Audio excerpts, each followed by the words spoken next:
शोर शराबे में जब दबने लगती है आवाज तो हम उठाते हैं उसे और बनाते हैं जन जन की आवाज। नमस्कार। आज हमने नायब तहसीलदार जो प्रयागराज के थे, ये हरिद्वार के थे, वो मौके पर आए और आकर के उन्होंने ज्ञापन लिया है।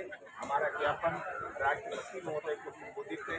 हमने उनसे कहा है, उन्होंने कहा लिखा पढ़ेंगे आपका ज्ञापन जाएगा और उसके कार्यालय को दी जाएगी।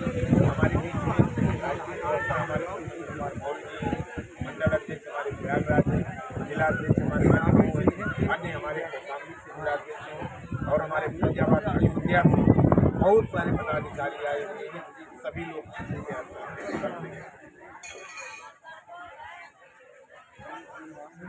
खबर टाइप करके भेजना ऐसे लगेगा। नमस्कार, मैं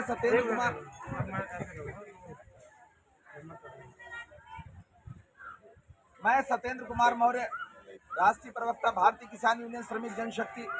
ये 3 दिवसीय जो हमारा चिंतन शिविर है, इसमें हम सारे देश भर के किसानों को लेकर के यहाँ एकत्र हुए हैं। जो हमारा 20 सूत्री ज्ञापन है, जो मांग पत्र है, वो अभी हमने एसडीएम साहब को सौंप दिया है।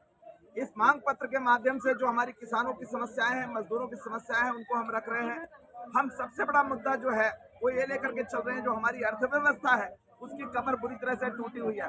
सरकार जो भी काम कर रही है वो सोच रही है कि हम कुछ इनको सहायता कर दें, मदद कर दें। हम ये चाहते हैं कि हम स्वावलंबी बन जाएं, हम अपने पैरों पर खड़े हो जाएं। हमारी मजदूरी किसानों की और मजदूरों की मजदूरी इतनी मिल जाए कि उनको किसी के सामने भीख ना मांगनी पड़े।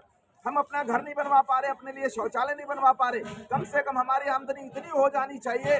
कम से कम जैसे केरल में 700 रुपए दिया जा रहा है मजदूर की मजदूरी, हमारे प्रदेश में क्यों नहीं दिया जा रहा। हमारे देश का और प्रदेश का जितना भी किसान और मजदूर है वो गांव छोड़ने के लिए मजबूर हो रहा है। शहर में जाकर के वो पलायन कर रहा है, वहां दर दर की ठोकरें खा रहा है, उसको कोई रोजगार नहीं मिल रहा।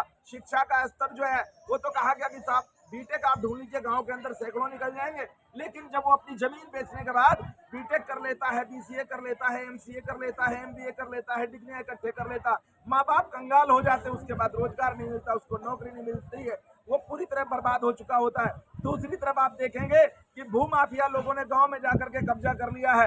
किसानों की जमीनों का अगर बात करें, अगर एक गांव में 2000 बीघे का भी जमीन रही होगी, आज वहां पर 200 बीघे भी जमीन नहीं बची है। वहां पर बड़े बड़े उद्योगपतियों ने जमीनें जाकर खरीद लिया, औने पौने दाम, उसको पैसे भी नहीं मिले हैं, वो बर्बाद हो चुका है। जो अन्नदाता किसान उसकी जमीनें छीन चुकी है, वहां पर बिल्डिंगें बन रही हैं, कंक्रीट के ढेर खड़े हो रहे हैं। किसानों के लिए सरकार कुछ बड़ा काम नहीं कर रही है, सिर्फ दिखावा हो रहा है। जो 2000 रुपए किसान सम्मान निधि की बात कर रहे हो, आज ये बताओ कि ये इतने कम पैसों में भला तीन महीने तक बंदा कैसे जिएगा। आपने 2000 रुपए दे करके ये सोच लिया कि हमने बड़ा काम कर दिया। ये महंगाई का दौर देखिए और ये किसानों की हालत देखिए। किसान अपना उत्पाद तैयार करता है, उसका मूल्य निर्धारित नहीं है, उसी के लिए एमएसपी पे इतने दिन से आंदोलन चल रहा था। माननीय प्रधानमंत्री जी ने वायदा किया था कि हम इस कानून को लागू कर देंगे और आपकी जो मांग है उसको मान लेंगे। क्या आज तक माना? ये झूठा वायदा करके गुमराह किया गया। किसानों ने अगर आंदोलन किया, उनके ऊपर गाड़ी दौड़ा दी गई, उनको मौत के घाट उतार दिया गया। इसके लिए जिम्मेदार कौन? ये जिम्मेदार लोग जो व्यवस्था को चला रहे हैं, कहीं ना कहीं इनकी पूरी गद्दारी है। और हम इसका पुरजोर विरोध करने के लिए यहाँ 3 दिन से चिंतन शिविर में बैठे हुए हैं। आने वाले समय में हम इससे भी बड़ा आंदोलन खड़ा करेंगे और सरकार को इस बात के लिए आगाह करते हैं कि इससे पहले ही जो उन्होंने वायदे किए हैं उसको पूरा कर दे।